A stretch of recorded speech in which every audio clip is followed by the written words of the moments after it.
Welcome back. Now for your 5-day weather forecast, we go outside to Philip Maciel.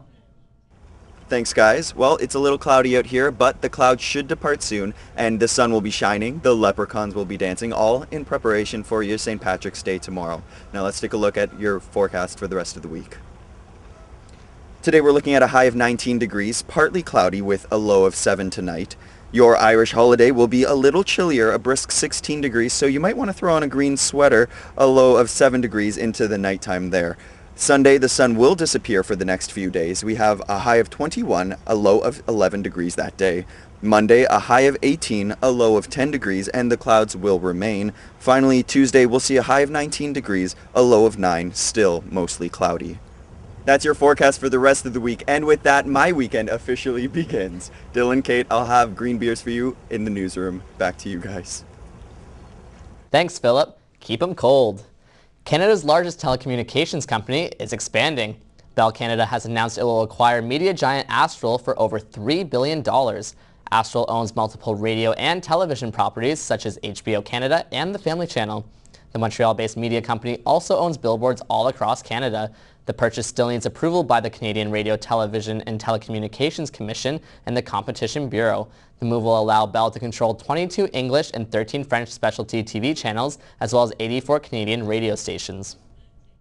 A CBC investigation is reporting incriminating new details in the robocall scandal. CBC looked at over 30 ridings where robocalls were made. It found voters who were given false information about polling stations had previously confirmed they would not be voting Conservative.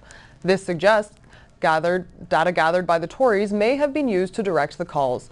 The misleading phone calls were supposedly made by Elections Canada. Elections Canada says it never makes phone calls to voters. The Conservative Party continues to deny playing a role in the calls. More than 200 people have been arrested in Montreal after what was supposed to be a peaceful protest turned into a riot. The annual anti-police brutality protest turned ugly yesterday after protesters threw objects at officers, vandalized stores, and smashed police car windows. Police fired tear gas, pepper spray, and stun grenades to break up the crowd of about 1,000 people. Montreal's police chief held a news conference this morning to say the police response was professional. Police say 2 officers and 2 citizens were injured. 16 people have died after a NATO helicopter crashed on the outskirts of Kabul, the Afghan capital. All 12 Turkish soldiers who were on board the helicopter died when it hit a house. The collision also killed 2 women and 2 children who were in the home at the time. A Turkish officer says the cause of the crash appears to be a technical fault. The accident comes amid NATO tensions about the costly war. Most foreign combat troops are set to leave Afghanistan by 2014. A lawyer for the American soldier accused of slaughtering 16 Afghan civilians says the shooter saw his friend's leg blown off the day before the rampage. The lawyer says the case is more political than legal and the defense will focus on post-traumatic stress disorder.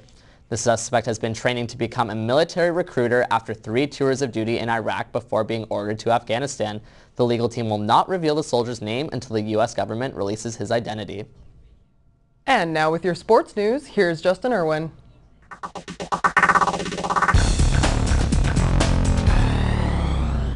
I'm Justin Irwin, and here's your sports.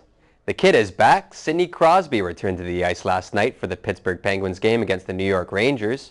The Nova Scotia native saw 16 minutes of ice time, produced an assist, and ended up as a +3 in the 5-2 Pens win. Crosby says Coach Bylsma played him on the wing in order to get his feet wet.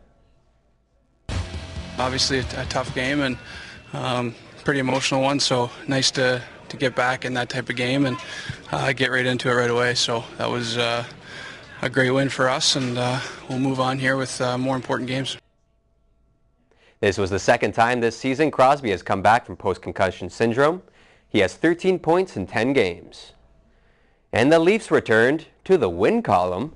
The Buds beat the Lightning in Tampa Bay on the heels of a 5-game winless streak. John Michael Lyles, Joey Crabb, and Jake the Constant Gardner all scored for the Leafs. The Battle of Ontario returns Saturday night in Ottawa as the Leafs take on the Sens. Toronto is currently 8 points out of a playoff spot. In hoops action, Canada's representant in this year's March Madness, the Gonzaga Bulldogs, led by 2 Canucks, dominated the Mountaineers of West Virginia with a 77-54 win in the East bracket. Center Robert Sacre of North Vancouver and point guard Kevin Pangos of Newmarket, Ontario, led the Dogs with 14 and 13 points respectively. Montreal's Chris Joseph helped the 1-seed Syracuse Orange squeak past UNC Asheville with 12 points and 12 rebounds in the 72-65 win. Burlington, Ontario's Brady Heslip hit 5 trays for the Baylor Bears in their W over South Dakota State.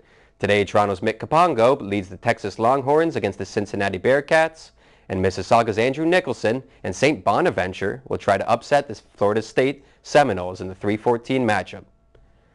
And news out of Happy Valley, Pennsylvania. A Quinnipiac University poll found 46% of people would like to rename Penn State's Beaver Stadium after their longtime head coach, Joe Paterno. Paterno died in January of this year after being dismissed by the university during the Jerry Sandusky sexual assault investigation. The Canadian skier who died in last weekend's ski crash will be laid to rest on Monday. Toronto's Nick Zorchich died as a result of head trauma after flying off the side of a jump into a safety net during a ski cross race in Switzerland. The visitation will be at Turner & Porter in Etobicoke Saturday and Sunday from 4 p.m. to 9. He was 29 years old. That's it for sports. Back to you guys in the newsroom. Thanks, Justin. After the break, we'll get the latest in entertainment from Amy Weinstein. There's breaking news out of Washington for a Hollywood A-lister. I've got the scoop on the weekend's movie releases, and Toronto Fashion Week wraps up. Your entertainment update is after the break.